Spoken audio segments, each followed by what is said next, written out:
ঢাকা থেকে খুলনা আসতেছিলাম বাসে। আমার ঠিক সামনের সিট থেকে কান্নার আওয়াজ শুনতে পাচ্ছি। কান্নার আওয়াজ শুনে মনে হলো একটা মেয়ে কান্না করতেছে। পাশের সিটে একজন মধ্যবয়স্ক লোক বসা। আমার মনে একটু সন্দেহ হলো, কেননা টিভি নিউজে মাঝে মাঝে দেখি মেয়ে মানুষকে পাচার করে, রেপ করে, বিক্রি করে ইত্যাদি। আমি একটু ভালো করে কান পেতে শুনতেছিলাম। লোকটি মেয়েটাকে বলতেছে, চুপ কর সেমরি, চুপচাপ বইসা থাক। তোরে আমার আনাই ভুল হয়েছে। হালারে কত কইরা কইলাম এই সেমরি আমার লাগবো না, তাও তোরে আমারে দিয়া দিল। এখন চুপচাপ বইসা থাক, নইলে কিন্তু তোরে আবার দিয়ামু। তারপর মেয়েটা আস্তে আস্তে কান্না করতে লাগলো। একটু পর লোকটি আবার মেয়েটাকে বলতেছে, ওইনে যাইয়া ভালো মতো কাম করবি, নইলে কিন্তু তোরে ওরা মাইরা ফেলবে। আর এই বালের কান্নাকাটি বন্ধ কর, নইলে কিন্তু। এইবার আমি কনফার্ম হলাম এই মেয়েটা কোনো খারাপ লোকের পাল্লায় পড়ছে। বাস চলেছে আর আমি সময়ের অপেক্ষায় আছি, কখন মেয়েটার সাথে কথা বলা যাবে। বাস যখন মাওয়াঘাটে পৌঁছালো তখন মাওয়াঘাটে প্রচুর জ্যাম। কমপক্ষে 4 থেকে 5 ঘন্টা সময় লাগবে। আর ঘাটে যে ফেরি আছে ওইটা 1 ঘন্টা পর ছাড়বে। তার মানে আমরা পরে যে ফেরি আসবে সেই ফেরিতে যাওয়া লাগবে জ্যামের কারণে। বাসের ভিতর গরমের কারণে অনেক যাত্রী বাইরে বের হচ্ছে। কিছুক্ষণ পর ওই লোকটা বাইরে বের হলো। আমি এই রকমই একটা সময়ের অপেক্ষা করতেছিলাম।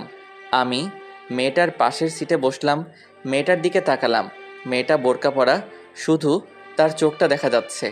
চোখটা রক্তের মতো লাল। অনেক কেঁদেছে মেয়েটা। আমি মেয়েটাকে বললাম, কোনো সমস্যা? মেয়েটা মাথা নাড়িয়ে না বলল। আমি বললাম, যদি কোনো সমস্যা থাকে বলতে পারেন। মেয়েটা কিছুক্ষণ চুপ থেকে বলল, সমস্যা বলে কি হবে, যে সমস্যার কোনো সমাধান নাই? আগে বলবেন তো, দেখি সমাধান করা যায় কি না। আমাকে বিক্রি করে দিছে খারাপ জায়গায়, সেখানে আমাকে নিয়ে যাওয়া হচ্ছে। আপনাকে কে বিক্রি করে দিয়েছে? আর আপনার পরিবার কোথায় থাকে? মেয়েটা বলল, আমার পরিবার বলতে কেউই নেই, আমি একটা এতিম মেয়ে। আর যারা আমাকে বিক্রি করছে তাদের আমি কাউকে চিনি না, কিন্তু তাদের মধ্যে একজন পুলিশ ছিল। এর মধ্যে ওই মধ্যবয়স্ক লোক চলে আসলো। আমি আস্তে করে আমার সিটে বসে পড়লাম। আমি ভাবতে লাগলাম, আমি কি মেয়েটাকে বাঁচাতে পারবো নাকি পারবো না। আমি যদি আবার কোনো সমস্যার ভিতর পড়ি। লোকটি মেয়েটাকে বলতেছে, আশেপাশে খাবার হোটেল নেই, আমি সামনে হোটেলে গিয়ে খাবার লইয়া আসি। আর তুই এইখানে বইয়া থাক, আমি আইতাছি। এই কথা বলে লোকটি চলে গেল। আমি আবার মেয়েটার পাশে গিয়ে বসলাম আর বললাম, এখন কি করবেন? মেয়েটা বলল, জানি না। আমি বললাম, বাঁচতে হলে একটা উপায় আছে। মেয়েটা বলল, কি উপায়? এখান থেকে পালাতে হবে। কিন্তু আমি পালিয়ে কোথায় যাব? আমার তো আপন বলতে কেউ নেই এই দুনিয়াতে। সেটা এখন ভাবার বিষয় না। কিন্তু আপনি আমাকে নিয়ে কোথায় যাবেন? সেটা পরে ভাবা যাবে। কিন্তু কিন্তু কি? এই লোকটা চলে আসবে। যদি বাঁচতে চান তাহলে এখান থেকে এখনই পালাতে হবে। মেয়েটাকে দেখে মনে হচ্ছে ভয় পাচ্ছে। দেখেন, আপনি আমাকে বিশ্বাস করতে পারেন, আমি আপনার কোনো ক্ষতি করব না। মেয়েটা আমার চোখের দিকে কিছুক্ষণ তাকিয়ে থেকে বলল, চলুন। আমি মেয়েটাকে নিয়ে সোজা বাস থেকে নেমে ফেরিঘাটের দিকে হাঁটা শুরু করলাম। ফেরিঘাটে যেয়ে দেখি ফেরি চলে গেছে। এখন কি করব কিছু বুঝতেছি না। এখন স্টিমার বোটে যাওয়া ছাড়া কোনো উপায় নাই। মেয়েটা বলল, কোথায় যাব আমরা? ভয়ে ভয়ে বলল কথাটা। আমি বললাম, আমার দাদা বাড়ি। তারপর স্টিমার বোটে উঠলাম। অনেক গতিতে চলছে। কিছুক্ষণ পর মেয়েটা অন্যদিকে ফিরে মুখের উপর থাকা মুখোশটা মাথার উপরে উঠিয়ে হাতটা মেলে আকাশের দিকে তাকিয়ে রইল। তারপর মেয়েটা মুখোশটা ঠিক করে আমার পাশে এসে বলে, জানেন, আমি এই প্রথম নদী দেখলাম। মানে, আপনি আগে পরে কখনো নদী দেখেন নাই? না, আমি সব সময় এতিমখানার ভেতরেই থাকতাম। আপনার আপন বলতে কেউ কি নেই? জানি না আছে কিনা। বলেই মেয়েটা কান্না করতে লাগলো। কান্না বন্ধ করুন, মানুষজন খারাপ ভাববে। বোট থেকে নামার পর আমার চাচাতো ভাইকে ফোন দিলাম। হ্যালো শাকিল। কেমন আছো ভাইয়া? ভালো, আমি আসতেছি বাড়ি। সত্যি? হুম। এই কে কে আসবে? একটা মেয়ে আছে, আমার সাথেও আসবে। কে ভাইয়া মেয়েটা? আমি আসি তারপর বলবানি। থাক, আর বলা লাগবে না, আমি বুঝছি। কি বোঝো? বলার আগে ফোনটা কেটে দিল। তারপর মেয়েটাকে বললাম, কিছু খাবেন? মেয়েটা মাথা নাড়িয়ে না বলল। তারপর আমি জোর করে হোটেলে নিয়ে গেলাম। মহিলা ওয়াশরুম দেখিয়ে দিয়ে বললাম হাত মুখ ধুয়ে টেবিলে আসুন। আমিও হাত মুখ ধুয়ে খাবার টেবিলে আসলাম। ওয়েটার টেবিলে খাবার দিতেছে। এর ভিতর মেয়েটা আমাকে বলল, আমি কি এখানে বসে খাবো? তো কোথায় বসে খাবেন? না, আমি এখানে বসে খাবো না। কেন? এখানে অনেক লোকজন আর পুরুষ আছে, তাই। আমি আর কোনো কথা বললাম না। ওয়েটারকে বললাম, ভাই এখানে কোনো আলাদা খাবার জায়গা আছে? আছে। আপনি ওনাকে ওইখানে নিয়ে যান আর ওনার খাবারটা ওখানে দিয়ে আসেন। ওকে। তারপর মেয়েটাকে বললাম, আপনি এইখানে যেয়ে খেয়ে আসুন। মেয়েটা কিছুক্ষণ তাকিয়ে থেকে চলে গেল। খাওয়া দাওয়া শেষে বাসে উঠলাম দাদাবাড়ি যাওয়ার জন্য। রাত 8টার সময় দাদাবাড়ি পৌঁছালাম। বাড়ির ভিতর ঢুকে আমি একটু অবাক হলাম। আমার দাদা দাদি, 4 চাচা চাচি, 2 ফুপু ভাই বোনে পুরা ঘর ভরা। শাকিল আমার পাশে এসে বলল, চলো ভাইয়া। বলে একটা রুমে নিয়ে যেতেছিল। আমি মেয়েটাকে দেখিয়ে শাকিলকে বললাম, ওই শাকিল। আর ও আপুকে ডাক দিয়ে বলল, আপু, তুই ভাইয়াকে নিয়ে যা। ভাবি মানে? শাকিল মুচকি মুচকি হাসতেছে। আমি মেয়েটাকে বললাম, এনাদের সামনে একটু কান্না করবেন না। মেয়েটা মাথা নাড়িয়ে ঠিক আছে জানালো। আপু আমার সামনে এসে বলতেছে, অনেক বড় হয়ে গেছিস। মানে? মেয়েটাকে দেখিয়ে এই যে বলে আপু মেয়েটাকে নিয়ে অন্য রুমে চলে গেল। আমি রুমে এসে ফ্রেশ হয়ে বের হওয়ায় শাকিল আমার হাতে একটা পাঞ্জাবি দিয়ে বলল, পরো এটা। আমি বললাম না আমার জামা কাপড় ব্যাগে আছে। তারপরেও পরো, দাদা পড়তে বলেছে। আমি পরে বের হলাম। তারপর দাদার পাশে বসলাম। দাদাকে বললাম, কেমন আছো? তারপর দাদা আমাকে জড়িয়ে ধরে কান্না করতে লাগলো আর বলল, তোর মা বাপ এখন আমার উপর অভিমান করে আছে। আমি ফোন করেছিলাম তোর আব্বু আম্মুকে, তারা সকালে আসতেছে। আমি অবাক হয়ে গেলাম। এই 21 বছর পর দাদা আমার আব্বু আম্মুর সাথে কথা বলল। আমার মা বাবা প্রেম করে বিয়ে করছিল বলে মেনে নেয়নি। আমার দাদা তার ভাইয়ের মেয়ের সাথে আব্বুর বিয়ে ঠিক করছিল, কিন্তু আমার আব্বু বিয়ের 3 দিন আগে পালিয়ে বিয়ে করে। তারপর দাদার কাছে আসছিল, দাদা মেনে নেয়নি। আরও অনেক কথা অন্য একদিন বলবো। তারপরে সবার সাথে কথা বললাম। মেজো চাচিকে জিজ্ঞাসা করলাম, চাচা কই? অফিসে। আমার মেজো চাচা কাজী। এত রাতে অফিসে? এখনই চলে আসবে। তারপর দাদি আমাকে বলল, মেয়েটার নাম কি? আপু চিল্লাইয়া বলল। রোজা। সবাই মেয়েটার প্রশংসা করতে লাগলো। আমি একটু রুমের বাইরে এসে রিয়াকে ফোন দিলাম। কোথায় তুমি? দাদা বাড়ি। তোমার না খুলনা আসার কথা ছিল? একটু সমস্যা হয়েছে, তাই দাদা বাড়ি আসলাম। কি সমস্যা হইছে? তুমি ঠিক আছো তো? তেমন কিছু হয় নাই। তোমার পরীক্ষা কেমন হলো? ভালো। শোয়ান শোয়ান, দাদা ডাকতাছে। আমি রিয়াকে বললাম, পরে ফোন দিব, দাদা ডাকতেছে। কাল আমার পরীক্ষা নাই, আজ সারা রাত কথা বলবো। আচ্ছা, আমি পরে ফোন দিচ্ছি। Okay, I love you. I love you too. Bye. Phone কেটে ফোনটা সাইলেন্ট করে রাখলাম। রুমের ভিতর এসে দেখি মেজো চাচা এসে পড়ছে। সবাই অনেক খুশি। আমাকে দেখে সবাই হাসতেছে। আমি দাদির পাশে বসলাম। দাদি বলল, কবুল বল। মানে? আরে লজ্জা পেতে হবে না। সবাই একসাথে হু হু করে হেসে উঠল। দাদি আবার বলল, কবুল বল। এই তোমরা চুপ করো। আমার মুখটা দাদির দিকে ফিরিয়ে দাদি বলল, কবুল বল। দাদি কবুল বলল মানে? তোর বিয়ে এখন, আর তুই কবুল বলবি না? আমার বিয়ে কার সাথে? কার সাথে? আবার রোজার সাথে। আরে এই মেয়েটারে তো আমি। তোর কিছু বলা লাগবে না, রোজা আমাদের সব বলেছে। তো তোর তো কিছুই বুঝি না। এখন তুই কবুল বলে এখানে সই কর। আর তুই যদি বিয়েটা না করিস, তোর আব্বু আম্মুকে আমি কোনোদিনও মেনে নেব না। আমি কিছুক্ষণ চুপ থেকে বললাম, রোজার সাথে আমার কিছু কথা আছে। ভাইয়া, আগে বিয়েটা কর, তারপর মন ভইরা কথা বলো। সবাই কত হাসি খুশি। আমি যদি না বলি সবাই মনে কষ্ট পাবে। সাথে মা বাবাকে দাদা মেনে নেব না। আমি আমার আব্বুকে অনেক কাঁদতে দেখেছি দাদা দাদির জন্য।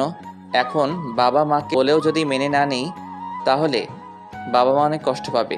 কি করব কিছুই মাথায় আসতেছে না। কি হলো, কবুল বল। আমি আর কোনো কিছু না ভেবে 3 বার কবুল বলে সই করে দিলাম। আলহামদুলিল্লাহ। তারপর চাচা দাদা দাদি যে রুমে রোজা, সেই রুমে গিয়ে রোজা সই নিল। তারপর খাওয়া দাওয়া করে শাকিল বলল, ভাইয়া এই রুমে চলো তো। আমি রুমে গেলাম। রুমের জানালা দিয়ে দেখলাম একটা লাল শাড়ি পরা একটা মেয়েকে অন্য রুমে নিয়ে যাচ্ছে। কিছুক্ষণ পর দাদা আর দাদি আসলো, এসে আমাকে একটা রুমের সামনে নিয়ে গেল। রুমের ভিতর ঢুকিয়ে দরজাটা বাইরে থেকে বন্ধ করে দিয়ে হাসতে হাসতে চলে গেল দাদা দাদি। আমি রুমটা দেখে অবাক হলাম, এত সুন্দর করে রুমটা সাজানো হয়েছে। সারা রুমে মোমবাতি, পুরা বিছানাটা ফুল দিয়ে সাজানো হয়েছে। রুমের ভিতর একটা খাট, একটা টেবিল, টেবিলের উপর এক গ্লাস দুধ, এর 2 সেট জামা কাপড় আছে, একটা আমার একটা হয়তো রোজার। আমি রুমে ঢোকার শব্দ শুনে রোজা খাট থেকে নেমে এসে আমার পা ধরে বসে রইল। আমি কি করব কিছুই বুঝতেছি না। আমি ওর 2 ডানা ধরে রোজাকে দাঁড় করালাম আমার সামনে। ইয়া বড় ঘুমটা দেওয়া। রোজা আমার হাত ধরে টেবিলের কাছে নিয়ে গেল, নিয়ে দুধের গ্লাসটা আমার হাতে দিল। আমি গ্লাসটা হাতে নিয়ে বললাম, আমার কিছু কথা আছে। রোজা বলল, শুনবো, সব কথা শুনবো। আগে দুধটা খান, অর্ধেক খান কিন্তু। আমি রোজার পাশে দাঁড়িয়ে দুধটা মুখ লাগিয়ে খাচ্ছি। অর্ধেকের বেশি খাওয়ার সাথে সাথে রোজা একটু উঁচু হয়ে হাত ধরে দুধের গ্লাসটা মুখের থেকে 2 আঙ্গুল দূরে সরিয়ে রেখে বলল, অর্ধেক খেতে বলছি না? আমার হাত এখনো ধরা। আমি ওর দিকে তাকিয়ে আছি। ঘুমটার আড়ালে শুধুমাত্র ওর ঠোঁটটা দেখা যাচ্ছে। ঠোঁটের নিচে ছোট একটা তিল, যা ওর ঠোঁটের সৌন্দর্যকে আরও বাড়িয়ে দিচ্ছে। আমি আস্তে আস্তে দুধের গ্লাসটা রোজার হাতে দিলাম। রোজা দুধটা খেয়ে আবার আমার হাত ধরে খাটের কাছে নিয়ে গেল। আমি খাটের এক পাশে বসে রোজাকে অন্য পাশে বসতে বললাম। ও এখনও ঘুমটা দেওয়া। চুপচাপ 2 জন বসে আছি। নীরবতা ভেঙে আমি বললাম, কি থেকে কি হয়ে গেল, তাই না? কিন্তু আল্লাহ যা করে ভালোর জন্যই করে। আপনাকে কিছু কথা বলার ছিল। বলেন। আমি একজনকে ভালোবাসি। 4 বছরের সম্পর্ক আমাদের। আমার বাবা মা জানে।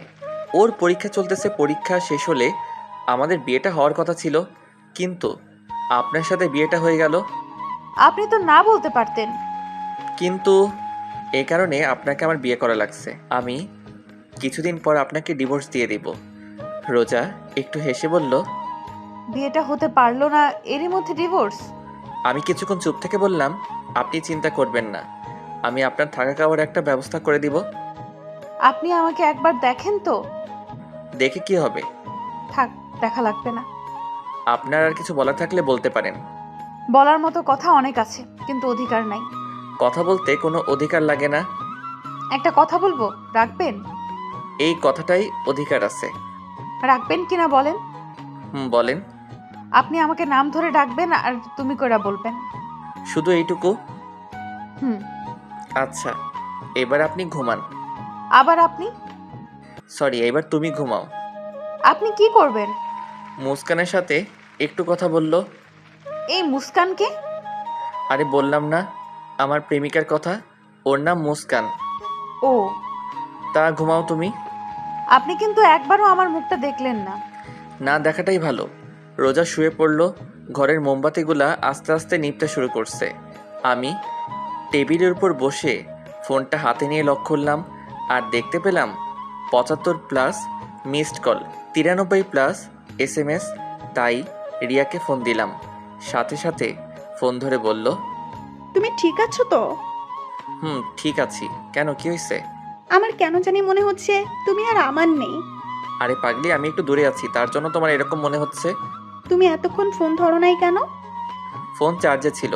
কথা বলতে বলতে টেবিলের উপর দেয়ালের সাথে হেলান দিয়ে ঘুমিয়ে পড়ছি। এই যে শুনছেন, ওঠেন, উঠে বিছানায় আসেন। প্রায় মধ্যরাত। তখন মোমবাতি হাতে নিয়ে একটা লাল বেনারসি পরা পরী আমার সামনে দাঁড়িয়ে আছে। টানা টানা চোখ, লম্বা নাক, আকর্ষণ করার মতো ঠোঁট, সাথে ঠোঁটের নিচের তিলটা। আমি হাঁ হয়ে ওর দিকে তাকিয়ে আছি। মশা ঢুকবে মুখে। ও মা, হা করে কি দেখেন? আমি একটু লজ্জা পেয়ে বললাম, কই কিছু না তো। রোজা হাসতে হাসতে বলল, খাটে এসে ঘুমান। আবার আমি বলছি না তুমি করে বলতে? একদম আমার মুখের কাছে মুখ নিয়ে কথাটা বলল রোজা। মানে তোমার সাথে এক বিছানায় ঘুমাবো। তো কোথায় ঘুমাবেন? আমি আপনার বউ, আপনি ঘুমাবেন না তো কে ঘুমাবে আমার সাথে? কিন্তু তোমাকে তো বউ হিসেবে মানি না। আপনি না মানলে কি হবে? আমি তো আপনাকে স্বামী হিসেবে মানি। এখন যদি খাটে না আসেন তাহলে আমি কিন্তু দাদাকে ডাকবো। এই না না, তাহলে চলেন। আমি এইখানেই ঠিক আছি। খাটে আসবেন নাকি ডাক দিব? তারপর রোজা অন্যদিকে, আমি অন্যদিকে ফিরে শুয়ে পড়লাম। সকাল 6টায় ঘুম থেকে উঠে দেখি রোজা আমার বুকের উপর শুয়ে আছে। একদম পরীর মতো লাগছে, যে কেউ রোজাকে দেখলে প্রেমে পড়ে যাবে। কিন্তু আমি রিয়াকে ভালোবাসি, রোজার মায়ায় পড়া যাবে না। আমি রোজার মাথাটা বুকের উপর থেকে সরিয়ে বালিশের উপর রেখে আমি আবার শুয়ে পড়লাম। এইবার ঘুম থেকে উঠে আমি চমকে গেলাম, কারণ আমার সামনে আমার মা বাবা আর আমার ছোট ভাই। পাশে তাকিয়ে দেখি রোজা নাই। ঘুম ঘুম চোখে মাকে বললাম, তোমরা কখন আসলা?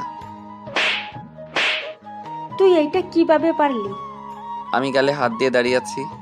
তোর সাথে রিয়ার বিয়ে ঠিক করা, ওর পরীক্ষার 3 দিন পর তোদের বিয়ে, সবাইকে দাওয়াত দেওয়া হয়ে গেছে, আর এখন তুই? রিয়ার কি হবে? ও যদি জানতে পারে ও তো পাগল হয়ে যাবে। তোরা না দুইজন দুইজনকে ভালোবাসিস? মা, চুপ, কোনো কথা বলবি না। বের হ রুম থেকে, গোসল করে নাস্তা করতে আয়। আমি কোনো কথা না বলে রুম থেকে বের হতে লাগলাম। দরজার কাছে আসতে দেখি দরজার পাশে রোজা দাঁড়িয়ে কান্না করতেছে। গোসল করে আইছে, চুল থেকে এখনো পানি পড়তেছে। আমি হাসি মুখে বললাম, ঝড় আসছে, রেডি থাকো। আল্লাহ যা করবে ভালোর জন্যই করবে। এই চাকার জন্য? আব্বু আম্মুর জন্য। আরে বাব্বা, এখনই আব্বু আম্মু? হুম। একটু মুখে ভেঙচি দিয়ে হাতের কেনুই দিয়ে আমাকে খোঁচা দিয়ে চলে গেল। কি অদ্ভুত, তাই না? গোসল করতেছি, এরই ভিতর দরজায় করা নাড়লো। আমি বললাম, কে? আমি। কে রোজা? হুম। কি বলো? আপনার ফোন বাজতেছে, কে যেন ফোন করছে। আমি দরজাটা একটু খুলে ফোনটা নিলাম, সাথে সাথে আবার রিয়ার ফোন। হ্যালো। আমার না কোনো কিছু ভালো লাগতেছে না। কেন, কি হয়েছে? জানি না, কিন্তু কিরকম জানি লাগতেছে। আরে পাগলি, তোমার পরীক্ষা চলতেছে তো তাই এরকম লাগতেছে, সব ঠিক হয়ে যাবে। হুম। আচ্ছা রাখি তাহলে, গোসল করব। এই তুমি এত সকালে গোসল করবা কেন? তুমি তো দুপুরে গোসল করো, তাই না? আরে থাক, বলা লাগবে না। বলবা তো দাদা বাড়ি আসছি তাই? একদম ঠিক। তা এখন রাখি, পরে কথা বলবো। হুম। সোহান, সোহান, সোহান, বলো। একটা কথা জিজ্ঞাসা করব? করো। সব ঠিক আছে তো সোহান? এই কথাটা শুনে আমার বুকের ভিতর একটু ব্যথা করে উঠলো। আমি নর্মাল ভাবেই বললাম, সব ঠিকই তো আছে রিয়া, তুমি বেকার টেনশন করছো। আচ্ছা রাখি তাহলে, ফোন দিও কিন্তু। Love you. Love you too. Bye. Bye. দরজায় কেউ করা নাড়ছে। কে? আমি। বলো। আম্মু ডাকতেছে আপনাকে। আসতেছি।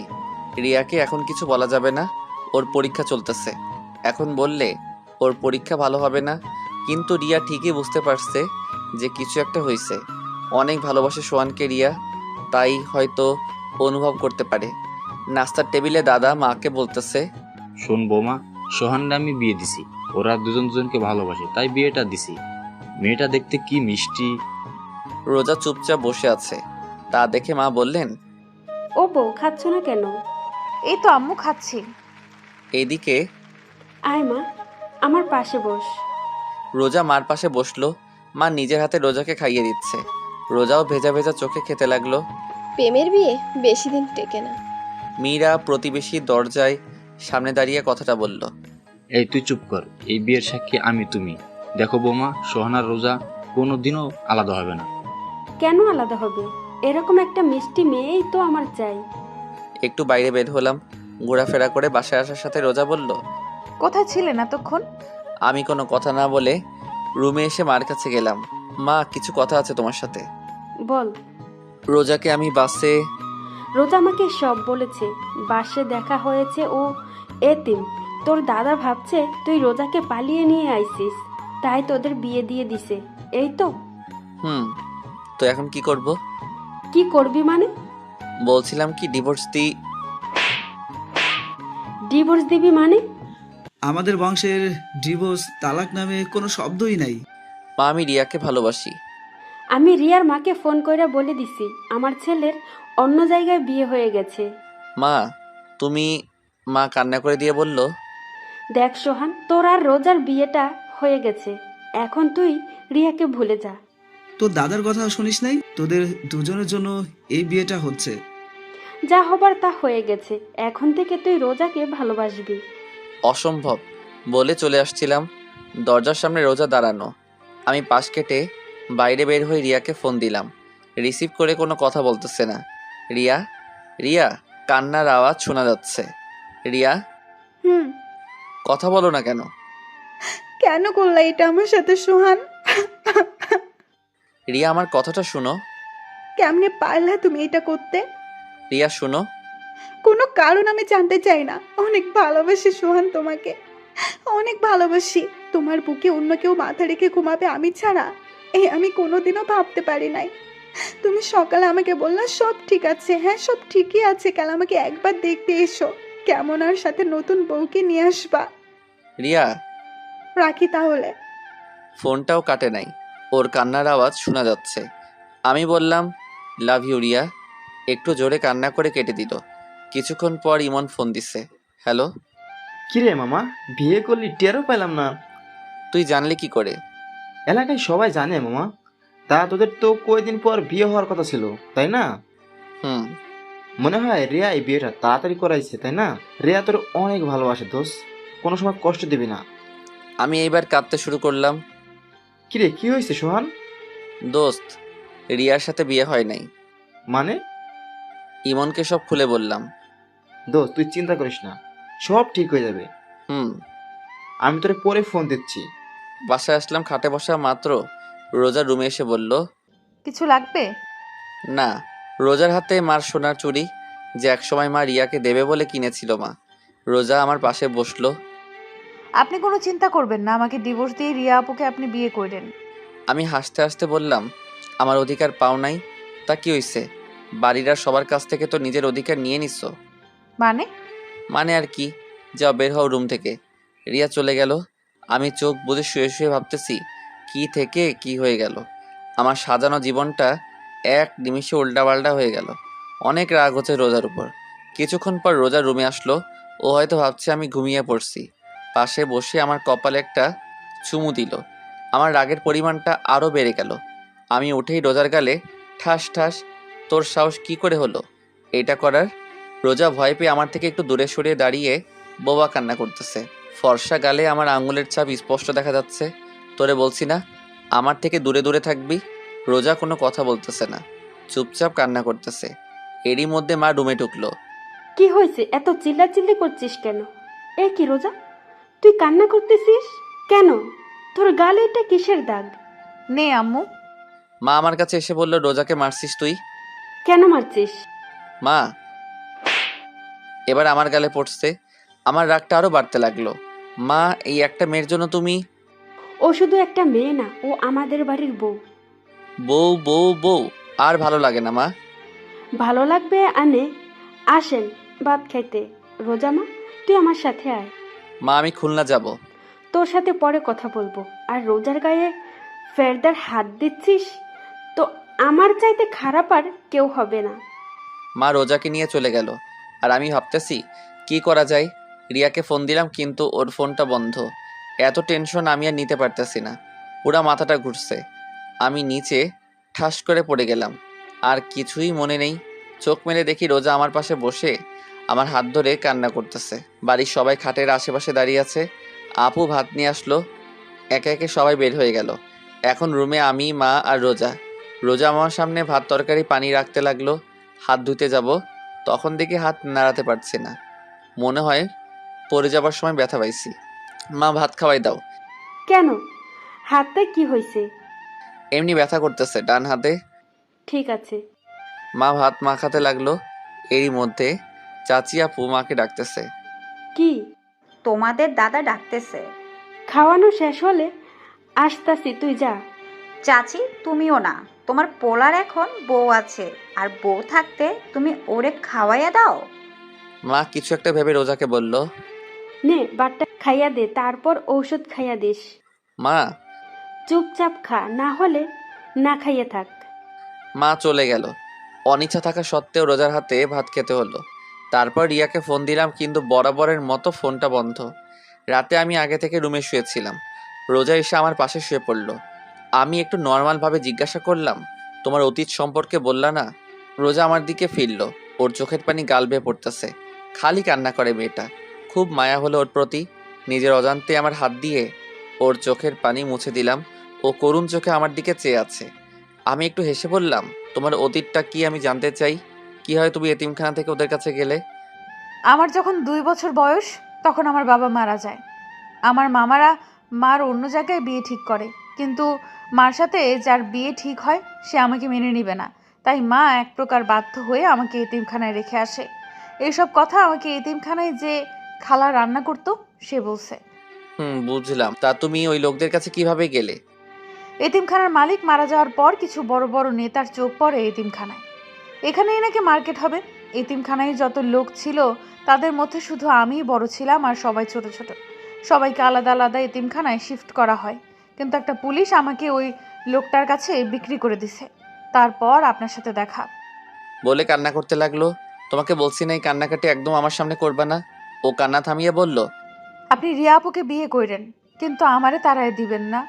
আপনার ঘরের এক কোনায় একটু জায়গা দিয়েন। আপনি তো জানেন আমার থাকার কোনো জায়গা নাই। আমি কি বলবো কিছুই মাথায় আসতেছে না। আচ্ছা ঠিক আছে, তুমি ঘুমাও তাহলে। হুম। আমি বারান্দায় এসে রিয়াকে ফোন দিলাম, কিন্তু ফোন এখনো বন্ধ। আমি এসে বিছানায় শুয়ে পড়লাম। রাত 4:30-এ ফোনের আওয়াজে ঘুম ভাঙে। চোখ মেলে তাকিয়ে দেখি রোজা আমাকে জড়িয়ে ধরে শুয়ে আছে। ওর গরম নিঃশ্বাস আমার গলার ওপর পড়তেছে। রোজাকে না সরিয়ে ফোনটা রিসিভ করলাম। ইমন ফোন দিছে। হ্যালো। কিরে দোস্ত, এত রাতে কিছু হয়েছে? দোষ রিয়া? কি কি হয়েছে রিয়ার? রোজাকে ধাক্কা দিয়ে সরিয়ে উঠে বসলাম। রোজা করুণ চোখে আমার দিকে চেয়ে আছে। দোষ রিয়া সুসাইড করেছে। মানে কি? দোষ অবস্থা খুব খারাপ। সদর হাসপাতাল থেকে ফেরত দেশে খুলনা মেডিকেল নেওয়া হয়েছে। দোস্ত কি করব বল? তুই তাড়াতাড়ি চলে আয়, না হলে হয়তো শেষবারের মতো দেখতে পারবি না। কিছু হবে না রিয়ার, আমি এখনই আসতেছি। কি হয়েছে? আপনি এখন কোথায় যাবেন? আমার হাত ধরে কথাটা বলল রোজা। আমার প্রচুর রাগ উঠতে লাগলো। ঠাস ঠাস ঠাস কয়টা থাপ্পড় দিছে আমার মনে নাই। তোর জন্য, শুধু তোর জন্য আমার সাজানো জীবনটা এলোমেলো হয়ে গেছে। রোজা কান্না করতে আছে। এত রাতে চিল্লাপাল্লা শুনে বাড়ির সবাই কড়া নাড়ালো। দরজা খুলতেই মা ঘরে ঢুকে, সাথে দাদি ও চাচিরা। কি হয়েছে কি সুহান? এত চিল্লাপাল্লা কেন? কি রে রোজা, তুই কান্না করতেছিস কেন? তুই আবার রোজাকে মারছিস? মা মা আমার কথা না শুনে অনবরত থাপ্পড় মারতে লাগলো আমার গালে।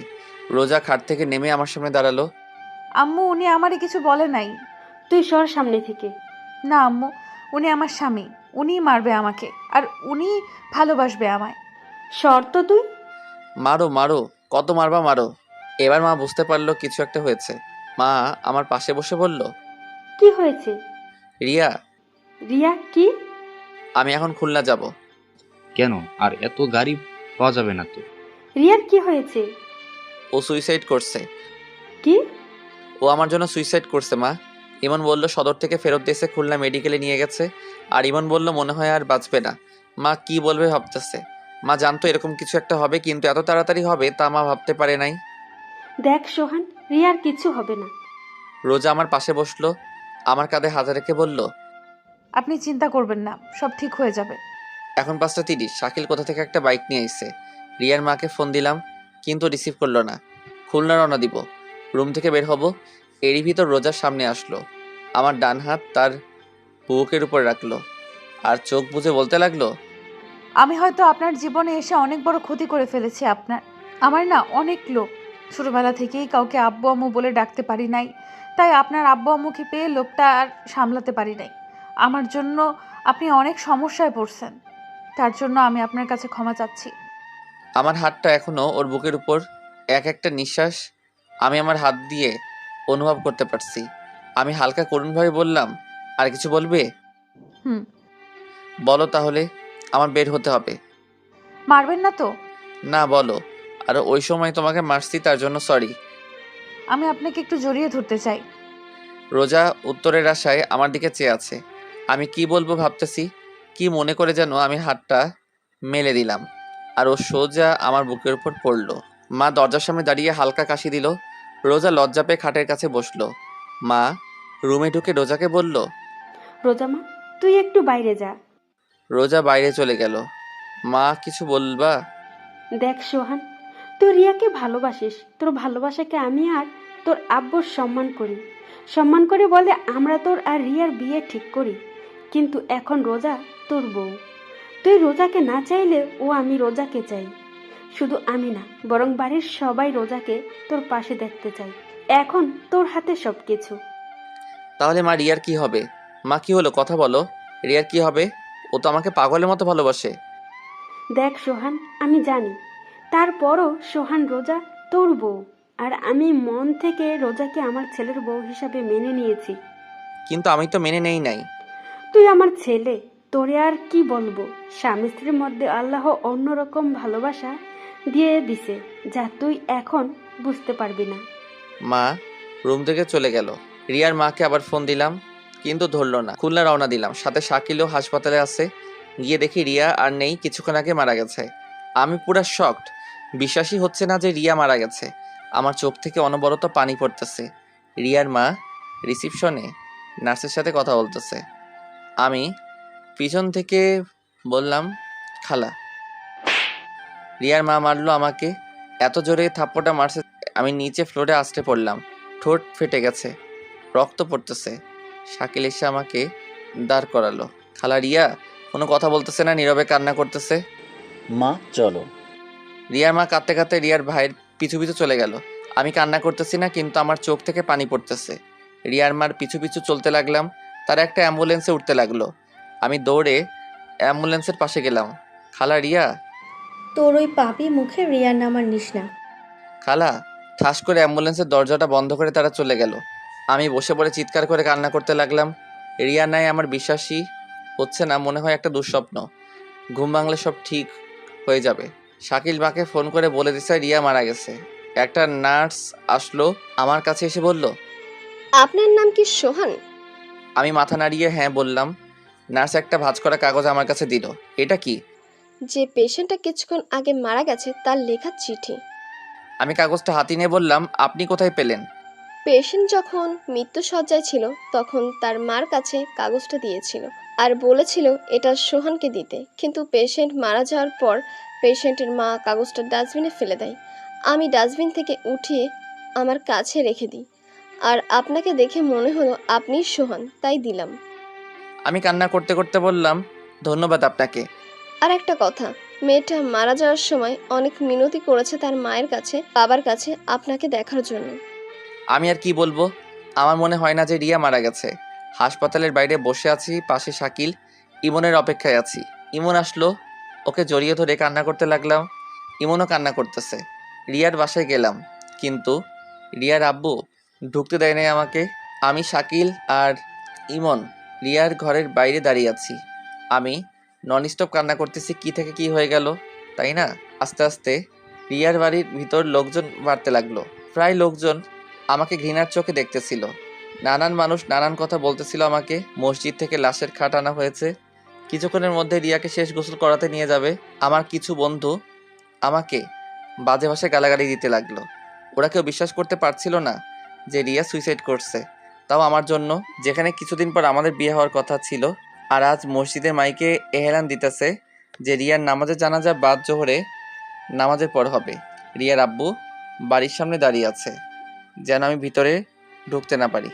পুলিশ আসছিল লাশ নিয়ে যেতে, ময়না তদন্ত করার জন্য, কিন্তু রিয়ার আব্বু তার মেয়ের শরীর কাটাছেঁড়া করতে দেবে না বলে পুলিশকে অনেক টাকা খাওয়াইছে। রিয়ার আম্মু বাইরে আসছে। আমি দৌড়ে তার কাছে গেলাম আর বললাম, খালা, রিয়াকে শেষবারের মতো একবার দেখতে দিন। রিয়ার আম্মু কান্না করতে করতে বলল, তুই আমার মেয়েকে দেখতে পারবি না। আমার মেয়ে তোরে শেষবার দেখার জন্য তরপাইছে, আকুতি মিনতি করছে, কিন্তু তোরে দেখতে পাই নাই, তাই তরেও দেখতে দিব না। তুইও তর পাবি, আজীবন আফসোস করবি যে শেষবার তুই রিয়ার মুখটাও দেখতে পাসনি। আমি রিয়ার মার পা ধরে কান্না করতে লাগলাম। রিয়ার বড় ভাই এসে রিয়ার মার কাছ থেকে নিয়ে আমাকে বাইরে বের করে দিল। ওদের বাসার মধ্যে কান্নার রোল পড়ে গেছে। ঘর থেকে রিয়ার লাশ বাইরে বের করা হচ্ছে, শেষ গোসল করাতে নিয়ে যাচ্ছে। আর দেখতে পাবো না রিয়াকে, ভালোবাসি বলবে না আমায়। পরীক্ষা দিয়ে আইসে রিয়ার কিছু বান্ধবী, ওরাও আমাকে অনেক আজে বাজে কথা শুনাইয়া গেল। আমি কোনো কথাই বলতেছি না, সব কিছু অন্ধকার অন্ধকার লাগতেছে আমার কাছে। মসজিদের মাইকে আবার এহলান দিল জানাজার বিষয়। আমার মা আর রোজা আইসে রিয়ার বাসায়। আমার সামনে থেকে বাসার ভিতর ঢুকলো। আমি বাইরে দাঁড়িয়ে দেখতেছি। রোজা আমার কাছে আসতে চাইছিল, কিন্তু মা ওকে হাত ধরে বাসার মধ্যে নিয়ে গেল। কিছুক্ষণ পর মা বের হলো ভেজা ভেজা চোখে, আমায় বলল বাসায় চল। আমি চুপচাপ কোনো কথা বলতেছি না, শুধুমাত্র চোখ থেকে পানি পড়তেছে। রোজার পাশে যে বললাম, আল্লাহ যা করেন ভালোর জন্যই করে, তাই না? শুধুমাত্র তোমার ভালোই দেখলো, তোমার আল্লাহ আর কারো ভালো দেখালো না। রোজা কোনো কিছু না বলেই কান্না করতে লাগলো। মা আবার বলল, বাসায় চল। মারিয়াকে একবার দেখব। আর কাউকেই দেখতে দিবে না। আর মেয়েদের লাশ আপন লোক ছাড়া পরপুরুষকে দেখতে দেয় না। ওর মামারে দেখতে দেয় নাই। আমি আর কোনো কথা বললাম না, কারণ এসব নিয়মকানুন আমি জানি। আমার বুক ফেটে কান্না আসতেছে। রিয়াকে শেষবার দেখতে পারবো না। মার সাথে আমাদের বাসায় আসলাম। কিছুক্ষণ বাসায় বসে উজু করে নামাজে গেলাম। নামাজ শেষে মসজিদের বাইরে এসে দাঁড়ালাম জানাজার জন্য। মসজিদের বাইরে আগে থেকেই রিয়ার লাশ রাখা ছিল। একে একে 3 কাতারে জানাজার নামাজ শুরু হলো। জানাজা শেষে দাফন করার পর আর বাসায় যাইনি। সারাটা দিন ইমনের সাথে ছিলাম। রাত 1টার সময় বাসায় আসলাম। ডুপ্লিকেট চাবি দিয়ে ঘরে ঢোকার সাথে সাথেই দেখলাম সবাই হলরুমে বসে আছে। আমি কোনো কথা না বলে সোজা আমার রুমে আসতে যাব, তখনই মা বলল, ভাত খাবি না? না খিদা নাই, বলে রুমে চলে আসলাম। শুয়ে শুয়ে ভাবতেছি রিয়ার মৃত্যুর জন্য কাকে দোষ দিব, আমাকে, রোজাকে, মাকে, নাকি রিয়া নিজেই দায়ী। রিয়া আমাকে একবারও বোঝার চেষ্টা করলো না। আজ অনেক একা একা লাগতেছে নিজেকে। এরকম একটা দিন আসবে কোনোদিনও কল্পনাও করতে পারি নাই। কিছুক্ষণ পর, এই যে শুনছেন? শুনতেছি, বলো। উঠেন তো। কেন? উঠেন তো। আমি উঠে পিঠের তলায় একটা বালিশ দিয়ে হেলান দিয়ে বসলাম। রোজা ভাত মাখতে শুরু করলো। আমার মুখের কাছে 1 লোকমা ভাত নিয়ে বলল, হা করুন। আমি চুপচাপ ওর দিকে তাকিয়ে আছি। ও আবারও বলল, কি হলো, হা করুন। তখন বললাম, না খাবো না। দেখে মনে হচ্ছে সারাদিন কিছুই খান নাই। আরও আপনার হাতে ব্যথা, খাবেন কি করে? নিন, হা করুন। আমি এইবার একটু জোরে চিল্লাই বললাম, খাবো না, শুনো নাই? আওয়াজ শুনে মা রুমের ভিতরে আসলো। এসে রোজাকে বলল, তোরা বলছি না ও খাবে না? ওর জন্য তুইও সারাদিন না খাইয়া রয়েছে। তুই খাইয়া ঘুমাইয়া পড়। আর সোহাগ, রোজারে যেন মারা টারা হয় না। বলে দরজাটা আটকিয়ে চলে গেল। রোজাও ভাত না খেয়ে হাত ধুয়ে বিছানায় শুয়ে পড়ল। কি অদ্ভুত, তাই না? ও আমার জন্য না খেয়ে বসে আছে। রিয়ার কথা ভাবতে ভাবতে ঘুমিয়ে পড়লাম। সকালে রোজার ডাকে ঘুম ভাঙে। চা হাতে নিয়ে দাঁড়িয়ে আছি। চাটা হাতে নিলাম। 1 চুমুক খাওয়ার পরেই রোজা জিজ্ঞাসা করলো, চা কেমন হয়েছে? আমি মাথা নাড়িয়ে ভালো বললাম। আমি নিজেকে অনেক নর্মাল রাখার চেষ্টা করতেছি, যদি কেউ বুঝতে না পারে আমার ভিতর থেকে কি চলতেছে। মানুষের ভালো করতে যে নিজের আপন মানুষকে হারালাম, আর রোজা পেল আপন মানুষ। আমার কাছে মনে হয় এই রোজার জন্য সব কিছু হয়েছে। না ওর সাথে আমার দেখা হতো, না ওর জন্য আজ এই দিন দেখতে হতো। রোজা রোজা রোজা, কি করব ওকে? আমার মাথায় কাজ করতেছে না। ফ্রেশ হয়ে নাস্তা না করে বাসা থেকে বের হতে যাব, এর মধ্যে রোজা আমার সামনে এসে দাঁড়ালো আর বলল, কোথায় যান? নাস্তা করবেন না? না। ও আমার হাত ধরে নাস্তার টেবিলে নিয়ে যেতে লাগলো। আমার এত পরিমাণ রাগ হলো যে ওর গালে ঠাস ঠাস করে 2টা থাপ্পড় দিয়ে দিলাম। রোজা আমার হাত ছেড়ে দিয়ে ছলছল চোখে আমার দিকে চেয়ে আছে। তুই এই বাড়ির বউ, আমার বউ না, এই কথাটা সবসময় মনে থাকে যেন। চলে আসার সময় মা রুমের দিকে তাকিয়ে দেখি মা আরও আমার দিকে চেয়ে রইছে। বাইরে বের হয়ে দেখি রিয়ার ছোট ভাই বাসার গেটের সামনে দাঁড়িয়ে আছে, হাতে একটা ব্যাগ নিয়ে। ওর পাশে যেয়ে দাঁড়ালাম। ও নিচের দিকে চেয়ে আছে। কিছু বলবি আরিয়ান? ও তখন কাঁদতে কাঁদতে আমাকে জড়িয়ে ধরলো। কিছুক্ষণ পর ছেড়ে দিয়ে ব্যাগটা আমার হাতে দিল। আমি হাতে নিয়ে বললাম, কি এতে? ও কাঁদতে কাঁদতে বলল, এটা আপুর ডায়েরি। তুমি যে শাড়ি দিছো সেই শাড়িটা। আমি জানি তুমি আপুকে অনেক ভালোবাসো, কিন্তু কি থেকে কি হয়ে গেল। আমি জানি তুমি অন্যায় কিছু করনি, কারণ তুমি আপুকে অনেক ভালোবাসতা। চাইছিলাম ডায়েরিটা আমার কাছে রেখে দেবো, কিন্তু ডায়েরির প্রথম পাতায় লেখা, এই ডায়েরিটা শুধুমাত্র তোমার ধরাছোঁয়া পড়ার অধিকার আছে, তাই তোমার কাছেই দিতে আসলাম। কি বলবো, আমার মাথায় কিছুই আসতেছে না। আমি ওকে জড়িয়ে ধরে কান্না করতে লাগলাম আর বলতে লাগলাম, তুই আমারে মাফ করে দিস, আজ আমার জন্য তোর বোন। তুমি কোনো কিছু করো নাই, আমি জানি। বলে দৌড়াতে দৌড়াতে চলে গেল আরিয়ান। পিছন থেকে অনেক ডাক দিছিলাম, কিন্তু ফিরল না। ব্যাগটা হাতে নিয়ে ইমনের বাসায় গেলাম। যে দেখি ও এখন ঘুমে। ডাক দেওয়ার সাথে সাথে উঠে বসলো আর হাসি মুখে বলল, কিরে মামা, এত সকাল সকাল? এমনি আসলাম। সারাটা দিন ওর সাথে ঘুরলাম, কারণ নিজেকে ব্যস্ত রাখার চেষ্টা করতেছি। রিয়ার কথা যেন মনে না পড়ে, মনে পড়লে কান্না আসে। কেন ও আমাকে রেখে চলে গেল? ও কি আমাকে একটু বিশ্বাস করতো না? রিয়ার কথা যেন মনে না পড়ে, তাই নিজেকে ব্যস্ত রাখতেছি। রাত 11টার দিকে বাসায় আসলাম। দরজায় টোকা দেওয়ার সাথেই দরজা খুলে দিল। রোজা হয়তো আমার অপেক্ষায় ছিল। ভিতরে ঢুকে রুমের দিকে যাচ্ছিলাম, এর মধ্যে রোজা বলল, হাত মুখ ধুয়ে আসুন, আমি টেবিলে ভাত দিচ্ছি।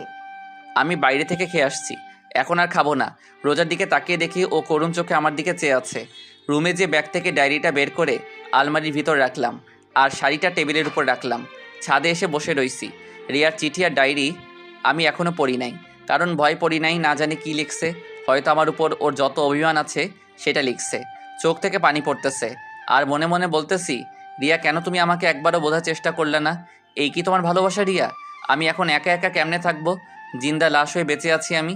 আরও কিছুক্ষণ বসে থেকে রুমে আসলাম। রুমে ঢোকার সাথে সাথে আমার মেজাজটা চরমে উঠে গেল, কারণ রিয়ার শাড়ি রোজা পরছে। হাসি মুখে রোজা আমার দিকে চেয়ে আছে। আমি ওর সামনে যেয়ে বললাম, এই শাড়ি তোমাকে কে পরতে বলছে? রোজা আমার কথার উত্তর না দিয়ে বলল, কেমন লাগছে আমাকে? এইবার আর নিজের রাগটা আর কন্ট্রোল করতে পারলাম না। ঠাস ঠাস থাপ্পড় দিয়ে বললাম, তুই এই শাড়ি পরছিস কেন? ও কাঁদতে কাঁদতে বলল, আমি মনে করছি এটা আমার জন্য আনছেন। তোর জন্য আনবো? কে তুই? কি হইস তুই আমার, যে তোর জন্য আমি শাড়ি কিনে আনবো? রোজা চুপচাপ দাঁড়িয়ে কান্না করতেছে। আমি আবারও বললাম, শাড়ি খোল। কি হলো, শাড়ি খোল। ও তারপরেও চুপচাপ দাঁড়িয়ে আছে আর কান্না করতেছে। আমি এক প্রকার জোর করে ওর শরীর থেকে শাড়ি খুলে নিলাম। রোজা এখনও দাঁড়িয়ে কান্না করতেছে। অন্য একটা শাড়ি বের করে ওর দিকে ছুঁড়ে মেরে রিয়ার শাড়িটা টেবিলের উপর রেখে আমি ঘুমিয়ে পড়লাম। সকালে দরজায় কড়া শুনে ঘুম থেকে উঠে দেখি রোজা আমার পায়ের উপর ওর মাথা দিয়ে ঘুমিয়ে আছে। ঘড়িতে তাকিয়ে দেখি 11টা বাজে। তাড়াতাড়ি দরজা খুললাম। দরজা খুলে দেখি মা দাঁড়িয়ে আছে। মা আমাকে ধাক্কা দিয়ে রুমে ঢুকতে বলল, রোজা কই? মা বিছানার দিকে তাকিয়ে দেখি রোজা শুয়ে রয়েছে। মা রোজার পাশে বসে রোজাকে ডাক দিল। রোজার কোনো সারা শব্দ নাই। এক অজানা আশঙ্কা ভর করলো মনের ভিতর, রোজার কোনো কিছু হয়ে গেল না তো? মা তারপর তাড়াতাড়ি ডাক্তারকে ফোন দিল, কারণ রোজা অজ্ঞান হয়ে পড়ে আছে। মা আমার পাশে এসে বলল, রোজাকে মারছিস? আমি কোনো কথা বলতেছি না, চুপচাপ বসে আছি। মা যা বোঝার বুঝে নিয়েছে। মা এবার বলতে শুরু করলো, আর কত কষ্ট দিবি মেয়েটাকে? 2 দিন না খেয়ে আছে তোর জন্য। যদি কষ্টই দিবি তাহলে কেন ওকে বাঁচাইলি? সোহান, যে চলে গেছে তার জন্য নিজে তো কষ্ট পাইতাছিস আর অন্যকেও কষ্ট দিতাছিস। আর কত সোহান, তুই যদি ওকে মেনে না নিস তাহলে এখনই ওকে গলা টিপে মেরে ফেল। মা রোজার কাছে চলে গেছেন মানে আমার রুমে, আর আমি হল রুমে বসে আছি, কি করব ভাবতেছি। দরজায় কেউ করে নাড়লো, খুলে দেখি ডাক্তার। রোজাকে দেখে বলল, না খাওয়ার কারণে শরীর দুর্বল হয়ে গেছে, তাই অজ্ঞান হয়ে গেছে, কিছুক্ষণের মধ্যে জ্ঞান ফিরে আসবে। বলে ডাক্তার চলে গেল। মা রোজার পাশে বসে রোজার মাথায় তেল পানি দিতে লাগলো। আমি পাশে বসে দেখতেছি কি মায়াবী চেহারা, যে কেউ রোজাকে ভালোবাসতে চাইবে। আমি ভালোবাসতাম, কিন্তু আমার সবটা জুড়ে আছে শুধু রিয়া। রোজার জ্ঞান ফিরল, চেয়ে দেখে মা আর আমি পাশে বসে আছি। রোজার জ্ঞান ফিরছে দেখে মা খাবার আনতে গেল।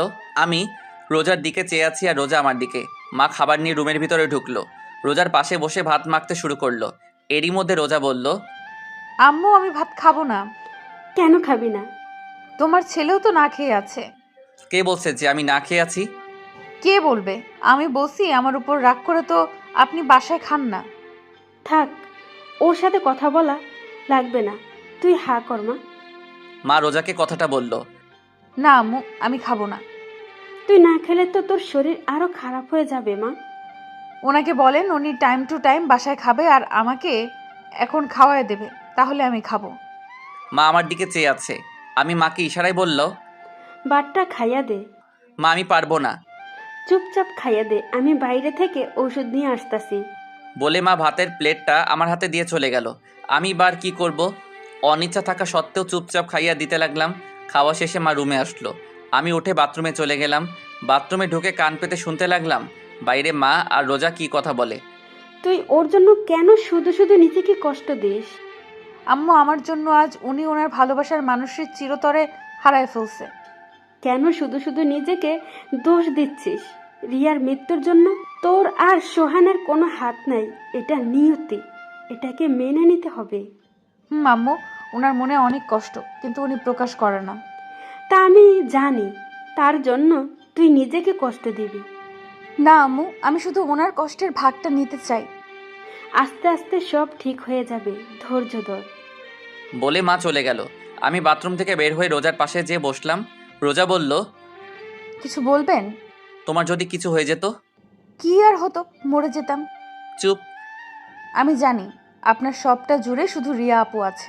আমি না, রিয়া আপুর জায়গাটা নিতে চাই না। শুধু আপনার পায়ের নিচে একটু জায়গা দিয়ে, কারণ এইখানে আমার বেহেস্ত, আমার জান্নাত। আমি কোনো কথা না বলে বাসার বাইরে চলে আসলাম। রাস্তায় হাঁটতেছি আর ভাবতেছি কি করব। দুপুরবেলা মা ফোন দিয়ে বলল তাড়াতাড়ি বাসায় আসতে। বাসায় যেয়ে সবাই একসাথে খাওয়া দাওয়া করলাম। রোজার দিকে চেয়ে দেখলাম ওর মুখে প্রাপ্তির হাসি। কিছুক্ষণ বাসায় বসে আবার বাইরে বের হলাম। গন্তব্য ইমনের বাসা। ইমনের বাসায় যেয়ে দেখলাম ইমন নেশা করতেছে। মানে আমিও আগে করতাম একটু একটু, কিন্তু রিয়া আমার জীবন আসার পর আর কোনোদিন ছুঁয়ে দেখিনি। আজ ইমনকে খেতে দেখে আমারও খেতে ইচ্ছে করলো। ইমনের পাশে বসলাম। কিরে মামা, খাবি? দে খাই। অনেক দিন তো খাই না। ইমনের সাথে মদ খেতে শুরু করলাম, সাথে গাঁজাও। অনেক দিন পর খাচ্ছি, তাই নেশা পুরা চরমে উঠে গেছে। রাতে 11টায় মা ফোন দিল। মা বলো। কই তুই? এই তো মা, ইমনের বাসায়। তাড়াতাড়ি বাসায় আয়। আসতেছি বলে ফোন কেটে দিলাম। ইমনকে বললাম একটা গাজার বিড়ি দে আমাকে। বিড়িটা নিয়ে বাসায় আসলাম। রোজা আর আমি একসাথে খাবার খেলাম। রোজাকে বললাম তুমি ঘুমাও, আমি কিছুক্ষণ পর আসতেছি বলে ছাদে চলে আসলাম। বিড়িটা জ্বালিয়ে খেলাম, খুব ভালো লাগতেছে এখন। রুমে আসলাম। রুমে এসে দেখি রোজা শুয়ে আছে। ওকে দেখে আমি পুরা হ্যাং। ওর কোমরটা দেখে আমি এইভাবে কোনোদিন কোনো মেয়েকে দেখিনি। আমি আস্তে আস্তে ওর পাশে গেলাম। ও সাথে সাথে চোখ খুলে আমার দিকে চেয়ে রইছে। আমি ওর গলায় কিস করতে যাব, এরই মধ্যে রোজা বলল আপনার মুখ থেকে আজ বাজে গন্ধ আসতেছে। কে শোনে কার কথা? আমি ওর গলায় ঘাড়ে কিস করতেছি আর ও নিজেকে ছাড়ানোর চেষ্টা করতেছে। রোজা আমার গালে থাপ্পড় দিয়ে নিজেকে ছাড়িয়ে নিয়ে চিল্লাইয়া বলল কি খেয়ে আসছেন? বাজে গন্ধ আসতেছে আপনার মুখ থেকে। আমি পুরা হ্যাং। রোজা আমার গালে থাপ্পড় মারল, মাথাটা পুরা ছিনছিন করতেছে। রোজার আওয়াজ শুনে মা দরজায় কড়া নাড়তেছে আর বলতেছে কি হয়েছে রোজা? দরজা খোল। সোহান, সোহান কি হয়েছে? দরজা খোল। আমি ছলো ছলো চোখে রোজার দিকে চেয়ে আছি, আর রোজা মাথা নিচু করে বোবা কান্না করতেছে।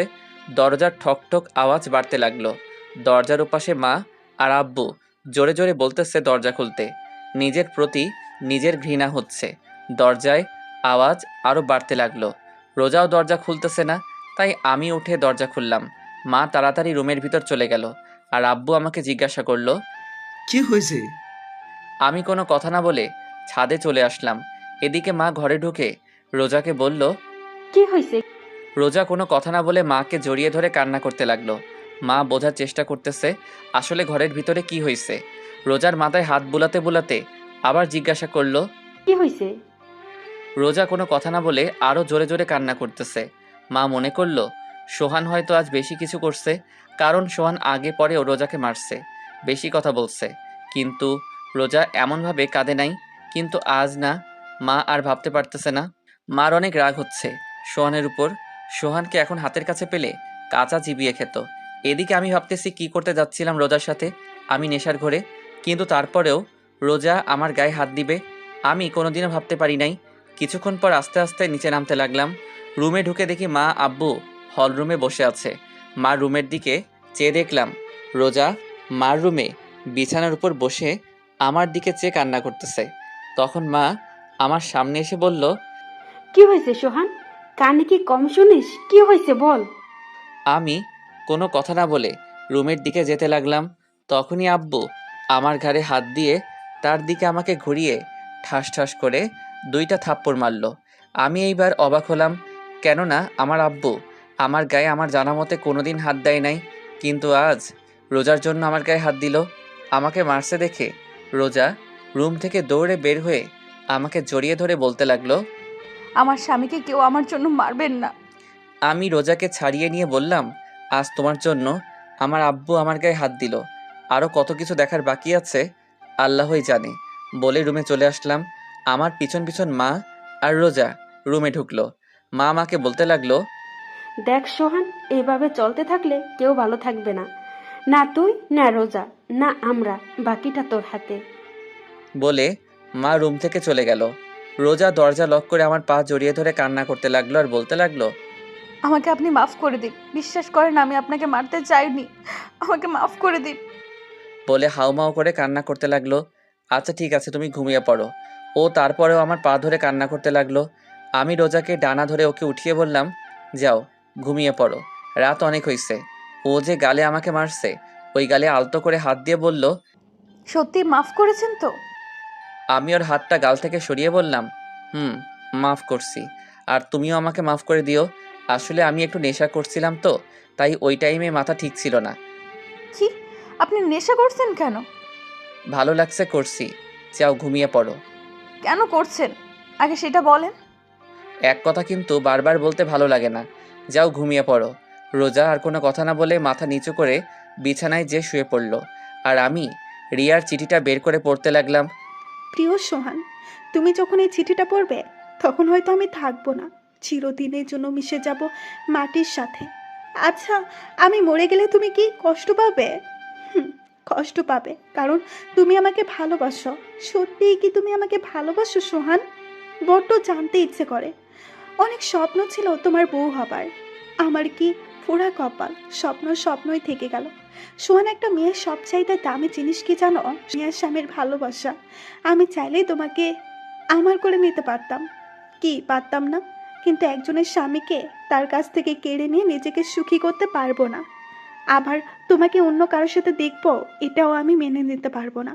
অনেক কথা বলা ছিল তোমাকে, কিন্তু বলার না, কারণ তোমাকে আর কষ্ট দিতে চাই না। আমি কিছুক্ষণ আগে বিষ খেয়েছি, অনেক কষ্ট হচ্ছে আমার সোহান, অনেক কষ্ট হচ্ছে।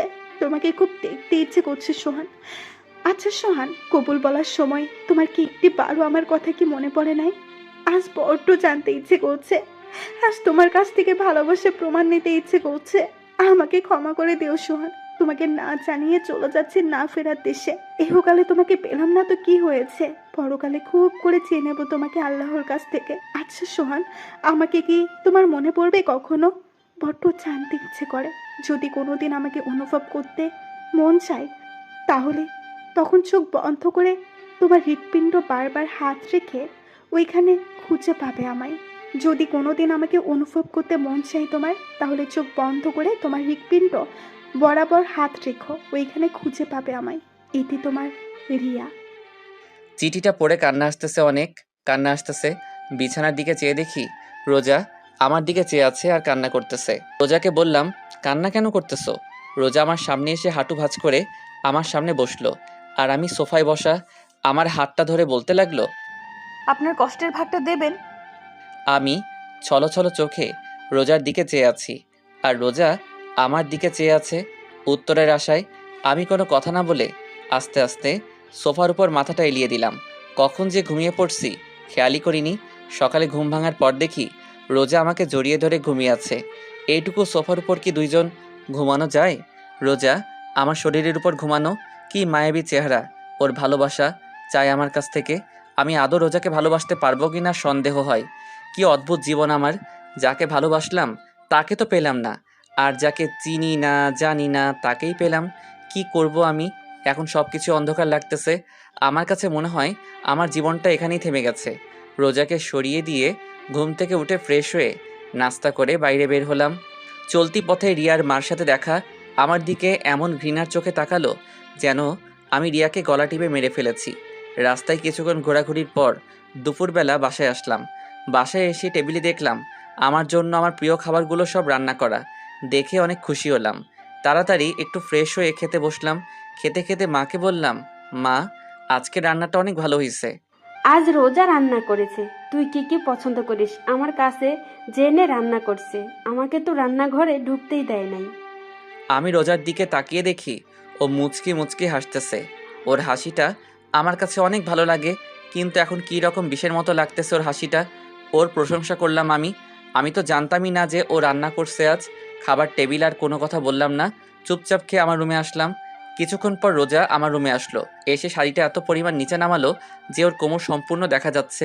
হয়তো আমাকে কাছে টানার চেষ্টা করছে, কিন্তু আমি ওকে না দেখার ভান করে চুপচাপ বসে রইলাম। আস্তে আস্তে আমার পাশে ঘুরঘুর করতেছে, আর কোমরের কাপড়টা একটু সরাচ্ছে আবার দিচ্ছে, একটু সরাচ্ছে আবার দিচ্ছে। এবার আমি রোজাকে বললাম, কিছু বলবা? রোজা মাথা নাড়িয়ে না বলল, আবার মাথা নাড়িয়ে হ্যাঁ বলল। আমি একটু হেসে বললাম, কি বলবা বলো? না মানে, কাল রাতে আপনি আমাকে। বলে থেমে গেল। কাল রাতে কি? এই যে আমি ঘুমিয়েছিলাম, আপনি আমাকে। বলে আবার থেমে গেল। আমি বুঝতে পারছি ও কি বলতে চাচ্ছে। আমি বললাম, সরি বললাম না, তখন আমি নেশা করছিলাম তো তাই তোমাকে। না মানে আচ্ছা সরি, আর কোনোদিনও এমন হবে না। আপনার ইচ্ছা হলে আপনি আমার সাথে যা ইচ্ছা করতে পারেন, আমি কিছু মনে করব না। আমি ওর দিকে চেয়ে আছি। ও আস্তে আস্তে চোখ খুলে দেখে যে আমি ওর দিকে চেয়ে আছি। ও লজ্জায় দৌড়ে রুমের বাইরে চলে গেল। কিছুক্ষণ পর মা রুমে আসলো, এসে আমার পাশে বসলো। কিছু বলবা? তাকে সিদ্ধান্ত নিলি? কি সিদ্ধান্ত? রোজার বিষয়। দেখ সোহান, মেয়েটা অনেক ভালো, চেহারাও ভালো, সব দিক দিয়ে ঠিক আছে। তাহলে তোরা রিয়ার যেদিন বিয়ে হবার কথা ছিল ওদিন তোর আর রোজার আবার বিয়ে হবে, কেননা সবাইকে দাওয়াত দেওয়া হয়ে গেছে। শোন সোহান, রোজাকে ভালোবাসতে না পারলে ওকে কষ্ট দিস না। বলে মা রুম থেকে চলে গেল। আর আমি ভাবতেছি সবাই রোজার কষ্টটা বোঝে, কিন্তু আমার মনটা যে হাহাকার করতেছে রিয়ার জন্য সেটা কেউ দেখে না। বিকেলবেলা আব্বু আমার রুমে আসলো। কি রে বাবা, কি করিস? কিছু না, এই তো বসে আছি। থাপ্পড়টা জোরে লাগছিল তাই না? আরে আব্বু তুমিও না? কালকে ব্যাপারটা কিছু মনে করিস না। আসলে আমাদের কোনো মেয়ে নেই তো, তাই রোজকে এইভাবে কাঁদতে দেখে মাথা ঠিক ছিল না। তুই কিছু মনে করিস না বাবা। না আব্বু, আমি কিছু মনে করি নাই। তা বাইরে আয়, বৌমা পায়েস রান্না করছে, আয় একসাথে খাবো। চলো আব্বু। তারপর সবাই একসাথে পায়েস খেলাম। মা আমাকে বলল রোজাকে নিয়ে আমার খালা বাড়ি আর মামা বাড়ি থেকে ঘুরে আসতে। আমাদের বাড়ি থেকে মামা বাড়ি আর খালা বাড়ি 10 মিনিটের রাস্তা। আমি মাকে না বলতে পারলাম না, কারণ সবাই এখন হাসি খুশি আছে। না বললে সবার মুখ কালো হয়ে যাবে। রোজাকে বললাম রেডি হতে। কিছুক্ষণ পর রোজা রেডি হয়ে বোরখা পরে আসলো। বোরখাটা 2-3 জায়গায় ছেঁড়া। আমি বললাম, এই ছেঁড়া বোরখা পরে যাবে? আমার তো আর বোরকা নাই। তা আগে বলবা না তোমার বোরখা নাই? আগে মার্কেট চলো, তোমার কি কি লাগবে কিনে এনে তারপর মামার বাড়ি যাব। বলে রোজাকে নিয়ে বের হতে যাব। এরই মধ্যে মা সামনে এসে আমার বাইকের চাবি আমার হাতে দিল। আমি মায়ের দিকে জিজ্ঞাসার দৃষ্টিতে তাকিয়ে রইলাম। মা বলল, মনে আছে বাইক কেনার সময় কি বলছিলি যে আমি বিয়ে করব তখন বাইকে করে আমার বউকে নিয়ে ঘুরবো, এর আগে আমি বাইক চালাবো না। তা এখন তো বউ আছে, বউকে নিয়ে বাইরে ঘুরতে যাচ্ছ না তো বাইকে নিয়ে যাও। বলে মা আমার হাতে কিছু টাকা দিয়ে চলে গেল। ছোট ভাইয়ের দিকে চেয়ে দেখি ও মিটমিট করে হাসতেছে। নিজের উপর নিজের রাগ হচ্ছে। কেন যে ওই দিন এই কথা বলতে গেলাম। বাইক নিয়ে বের হলাম। এলাকার সবাই আমাদের দিকে চেয়ে আছে একটু ঘৃণার চোখে। বন্ধু বান্ধব তো আমার সাথে কথাই বলে না, শুধুমাত্র ইমন ছাড়া। মার্কেটে এসে কেনাকাটা করে আবার বাসায় আসলাম। রোজা বোরকা চেঞ্জ করে আসলো। প্রথমে মামা বাড়ি আসলাম, কথাবার্তা বলে খালার বাড়ি আসলাম।